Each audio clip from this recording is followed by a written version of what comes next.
জনবিরোধী সরকার চাকরি নেই, উল্টে ইলেকট্রিকের দাম বাড়ানো, রেজিস্ট্রেশনের ফি বৃদ্ধি করা, বাজারে দ্রব্যমূল্য চরমে, 12 টাকার আলু 35 টাকা, এত দাম খাবো কি? কৃষিমণি যাবে কি?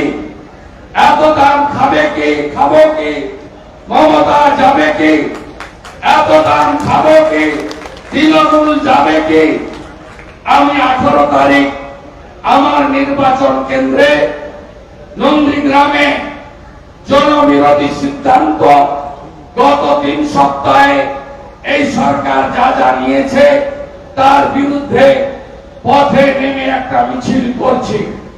আপনারা যদি গোটা রাজ্যের মানুষ মনে করেন ওই মিছিল এবং ইস্যুকে ফলো করে রাজ্যের সর্বত্র আপনারাও আস্তে আস্তে পথে নামুন জনবিরোধী নীতির বিরুদ্ধে।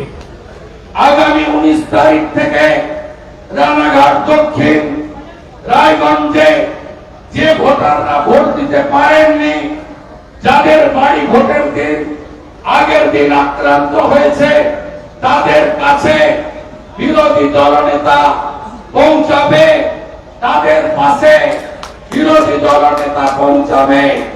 আমি আপনাদের কাছে জানাই, আগামী 22 তারিখে 600-400 কোটি টাকা চাঁদা দেওয়া সিএসসি অফিস ঘেরাও করতে নামছি আমি কলকাতায়।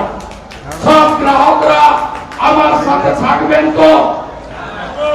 আমরা কলকাতায় 22 তারিখে নামবো। পশ্চিমবঙ্গে যা চলছে, আমরা রাষ্ট্রপতি শাসন চাই না, আমরা চাই উপদ্রুত এরিয়া আইন কার্যকর হোক।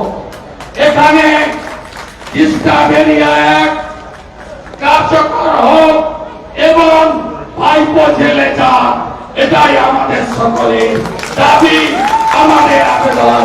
ভারত মাতা কি জয়, ভারত মাতা কি জয়, নরেন্দ্র মোদী জিন্দাবাদ, নরেন্দ্র মোদী জিন্দাবাদ। হিন্দু তুমি এক হও, এক হও, হিন্দু তুমি এক হও, এক হও, হিন্দু তুমি এক হও, এক হও। আমাদের ভিডিও ভালো লাগলে লাইক এবং শেয়ার করুন। কমেন্ট সেকশনে গিয়ে জানান আপনাদের মতামত। আরও ভিডিও পেতে আমাদের চ্যানেল সাবস্ক্রাইব করুন এবং প্রতি মুহূর্তে খবরের আপডেট পেতে প্রেস করুন বেল আইকন।